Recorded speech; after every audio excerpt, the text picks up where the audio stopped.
Okay, so this one is going to be a big one and a controversial one, no less. It's been announced this week by Electronic Arts that Star Wars Jedi: Survivor is getting a last gen port. Yes, the game that was primarily designed for the current generation of consoles and PC is actually coming to PlayStation 4 and Xbox One at some indeterminate point.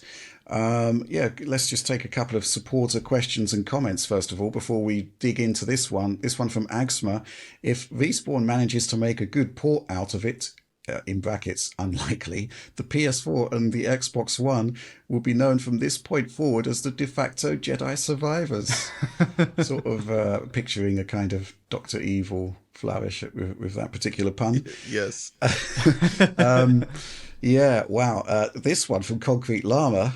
If Jedi Survivor is coming to last-gen consoles, does that mean we might finally get a version with settings that actually work well on current-gen consoles?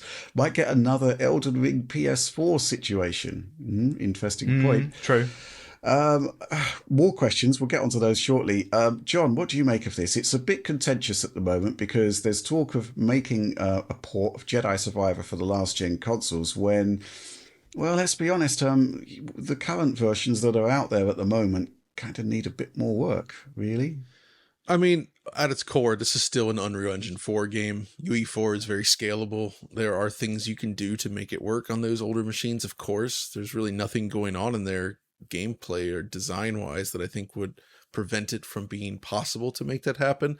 It's just a question of what those cutbacks will look like, what it does to the overall presentation, and whether they can get it to become somewhat performant, especially from the slower storage and with the reduction in memory, the slower CPU, like all the areas where the game is currently bottlenecked. It's going to be pretty challenging, I think, to overcome that on those last gen machines. Yeah, absolutely. I suppose there is precedent with Hogwarts Legacy, which was a really beautiful looking current generation game that did sort of, it worked okay. That scaled well, but also I think that game was fairly well optimized at launch, right? Like it looked and ran very well. On the PlayStation 5. On the PlayStation 5, okay. Depending on which mode you used, yeah. Yeah, Still, there were a lot of asterisks on that one. I would say it was dramatically better than Jedi Survivor in that regard, which had major issues even sustaining 30 frames per second at points. Yeah. Right? Yeah. And the performance mode used an obscenely low resolution output. It just looked terrible in terms of image quality. Basically, FSR2 was not sufficient to keep up with the image quality requirements, and it ended up looking very dirty and nasty in motion. Yeah.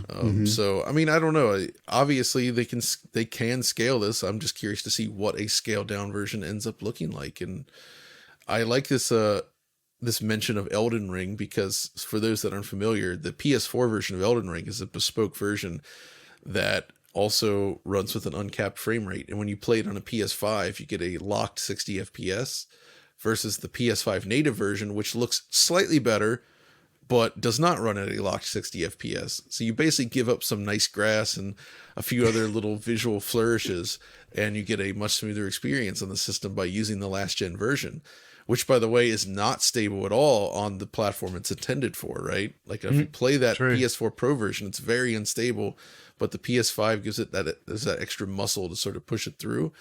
So like if there's, say, a performance mode in this and the visuals are scaled down, it might end up like kind of just being a more favorable experience than the PS5 native version in some ways. Well, I think I'd be sticking to PlayStation 5 quality mode, 30 FPS, with the ray tracing and all of those gorgeous visuals, because there's no doubt it's a fantastic looking game. Oh yeah, it's going to look worse. It's going to transition, no doubt.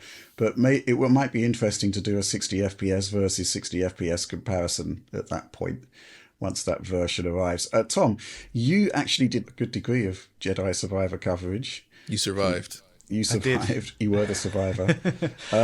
Thoughts on this? Does it intrigue you? Does it excite you? I have many thoughts, actually. There's firstly, like, obviously, I was kind of in awe of the game when it first came out. I did the PS5 analysis. I think Oliver did the whole, three-way console comparison stuff with Xbox as well. I looked back over the analysis because I've got like a memory of a goldfish with these things. But it was kind of interesting because obviously, The 30 FPS mode doesn't run well. The 60 FPS mode runs even worse, in terms of hitting the target. But in both those modes, the big performance dips occur around where ray tracing is enabled, and that's enabled. Ray tracing is enabled in even the performance mode. So, in theory, it's not a difficult job to get those games kind of up to par and where they need to be if they just prune back some settings. And the move to last gen support might give them a new excuse to go back and revisit the current gen, like the SKUs, the versions that are meant for next gen, or current gen, I should say, and give them kind of an extra pass. Or I hope so, because it's maybe not the most ideal solution to go back to the PS4 app on PS5. I know with Elden Ring, it was kind of like, you could get that 60 FPS pretty much locked, but the visual hit is quite stark. And I didn't ever actually do it myself. I stuck with PS5 just for the visual bells and whistles. So I'm not sure that'd be the way I'd go. I'd really just hope they just make literally a last gen settings mode, but maybe at like higher resolutions and leave it there. Well, I think maybe there's a potential argument for having an RT off mode, RT off, similar to the Series X version, which does seem to run fairly well at 30 FPS, and with the bigger GPUs, should hopefully run at 60. You'd hope. I don't really think they need an excuse to go back and look at the current gen versions. They should be just doing that as a matter of course, because it's sold. EA announced massive revenues last quarter based on the success of Jedi Survivor and FIFA 23. So the concept of actually making the game arguably what it should have been at launch, I think that's a bit of a no-brainer, right? And I do think that requires equal prominence to doing any sort of last gen port. Interesting question here from let's have a look. Bjork Tribe. In the Venn diagram of people who only have a last gen console and who cannot wait to play what is sure to be a challenging port of Jedi Survivor, do you estimate that the investment in development will actually pay off? I wonder if the money would have been better spent on polishing the current gen and PC ports to have then released to better critical reception. Well, the Venn diagram thing is basically something where EA have made the calculations, right, in terms of addressable audience versus investment to make that port. So they think it can make money, and I suspect it probably will, right? Simply because, well, we know just from our audience figures on Jedi Survivor content that it's huge. That game's absolutely massive. So I suspect it probably will pay off. In terms of the money being better spent on polishing the current gen and PC ports, well, again, it's not an either or. It should be both. It should be both.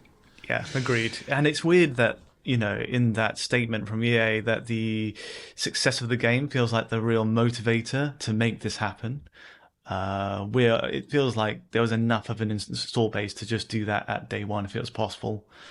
I honestly think it's just the fact that development is really difficult, especially with the new generation of consoles. But at the same time, I think it was already delayed. I'm a little bit surprised actually, because around launch they were very sort of boasting that they got this done during the pandemic, which was challenging. They did it within a pretty conservative sort of window. There was no crunch or minimal crunch, like all these things here. And then when it actually shipped, it was kind of a mess. And it just felt like maybe they should have actually, I know it's easier said than done, but it really did need more time, I think. Well, especially on PC. The it. PC version is horrendous. Well, yeah, that's like, where I think the biggest... It's really bad. The biggest compromise was made there, right? In letting that PC version come out. They should have delayed it. The console versions, it was quite interesting to note that it was basically us and, basically the response online that highlighted the performance issues. It wasn't really a massive topic within the main reviews that came out, right? It did very, very well in terms of the critical consensus, and it is a great game. But you're still sort of facing the situation where it's best played in the 30 FPS quality mode, and the performance mode still needs a fair amount of work there. Actually, it's interesting though. When So we've had some 3 truly horrific PC game launches this year, among many others. But there was this, there was Wild Hearts, and then of course, we had T-Loop 1. Yeah. And of those 3, I feel like The Last of Us is the only one that has been sort of like reworked to become a very acceptable port. Right? Yeah. It's pretty good right now, I would say. You can kind of power through it. I haven't kept up with Wild Hearts, but I don't know, have any of you actually monitored that to see if it's improved? I think I Wild Hearts haven't- was improved on console, so they have been tinkering away at it, but I haven't seen PC, no. We'll have to check that out, because that was a really bad one as well. But then you have this, and Yeah. I tested it on a different Steam account just to see how this was running on PC. It's still not good. Really? So you did check it out? I did check it out. I mean, it's playable, but it just feels like, the hardware we're running here, right? You should have a very good experience with that level of hardware, but it's just not good enough still. It's stuttery and not nearly as fluid as it should be, and it just feels like it's always kind of breaking at the seams. Like it's like Wow. most PC games run very well on a high end, 4090 equipped PC with a beefy CPU and tons of memory, right? You can power through most games, but with this one, it's still just not where it should be. Yeah, you're right about Jedi Survivor as well, and it was sucked into the vortex that is AMD sponsorship, meaning that we've had to rely on hacks to get DLSS working. Yeah. And particularly in the case of Jedi Survivor, because it's so CPU limited, DLSS 3 is actually a bit of a boon for this particular Actually, title. I didn't try any of the DLSS mod stuff. I just used the default settings, but that could be interesting. Is DLSS 3 then available for this via mod? Yes. I need to check that out. That actually, Yeah, we need to check it out. Yeah, because it could take you into a decent frame rate range, even in the most exactly. brutally CPU limited scenarios. Yeah, I mean, this whole last gen situation, I just I don't know. It's similar to Hogwarts Legacy in so many ways, and I suspect it's probably going to turn out okay. Do you know? Not great, but okay. I think I kind of prefer it this way than the other, than having, I like the sense of current gen console owners getting something day one and it's kind of exclusive for a timed period, not because of some forced marketing approach, but because it took development time to make it happen, as it was with Jedi Survivor. It was a special kind of game for that reason. When we covered it, it was like, hey, this is only on current gen. This is great. And like that and Harry Potter, I guess, maybe it'll be a trend. I'm not sure, where developers just focus heavily on the new stuff and then backtrack to get something out for the last gen consoles. Possibly, Yeah. but only for titles, I think, like Jedi Survivor and Hogwarts, where there's so big much of stuff. an installed base that just, the sheer momentum behind the title means that it will just permeate through to those lower consoles, and there's still enough people who've got them that will want to play it to actually buy it. But yeah, certainly a development I wasn't expecting. No. But I guess there is that precedent with Hogwarts, and it was all right. It makes you wonder, though, if there's any other games that could kind of be retrofitted, the games that are only out on the current gen systems, which are, would this potentially work? I don't know. I'm trying to think of, we've not had so many current gen exclusives. No, not really. Well, But okay. Demon's Souls, maybe. I'm not We sure. feel like Ratchet probably wouldn't work well on PS4. I would also say that I don't think Flight Simulator would be very playable on Xbox One. No. Like, I'm sure they could find a way to scale it down further, They did. but I don't They know. used the cloud. What's that? They used the cloud. Yeah, cloud streaming, exactly. But those two games, are there any others that come to mind that were current gen exclusives that might not be feasible on last gen? I don't know. I'm sure there are. Where there's a will, there's a way. The Matrix demo? Yeah, Oh, God, for actually, Medium, you're right. I'd quite like to see them try that. That would be quite interesting, the Medium. Oh yeah, that was a pretty nice looking game. I guess one sneaky workaround to this would be to go the Capcom route and just only port it to PS4 and PS4 Pro, like with Street Fighter 6 and I think a couple of Resident Evil games did that. It's just like, let's That's avoid right, the lowest. That didn't come out on Uh, There's no base Xbox One. There's no Xbox No. One X. so yeah, that actually always annoyed me a little bit because it felt like the Xbox One X was being limited by the Xbox One there. Definitely You know what true. I mean? Where it's like if they could, I don't know that there'd be that much money there, right? Given the One X audience is probably largely upgraded at this point, but still, But I the bet they're One X furious. I think could absolutely handle those games very well. It's just the base Xbox One is a pain in the butt to work on. So Well, it does kind of make me wonder whether Xbox Series S version of Jedi Survivor kind of gives you possibly a mini preview of sorts of the kind of nips and tucks they would have to make to get it running at least on a PS4 Pro or an Xbox One X. Because it's kind of in terms of GPU performance in a similar ballpark to those two systems. And, right. Obviously the first thing they did was to turn off the ray tracing. So, yeah, I mean, again, I don't know how long this is going to take. There wasn't any sort of announcement. It's not going to be a trivial exercise, I don't think. Depends how much effort is put into it. But, I guess we'll just have to wait and see. Is there anything more to say on this one before we move on? I wonder if it's going to be like back in the day where you would see a game for like, I don't know, like a Spectrum in your territory or like the IBM PC in mine where you'd see these screenshots in the back that look amazing. And you get it home and it's like Spectrum graphics or CGA or something like that on your PC. And you're like, oh. I don't. We're well past that now. I think where there are commonalities is that it's the best versions that do the heavy lifting in terms of marketing. Right? Yeah, absolutely. Yeah. That was wow. That's a deep cut there, John. Where basically the Spectrum versions of games would actually have like arcade game screenshots on there. Exactly. It was like you see, it's like wow, that looks great, and it's like.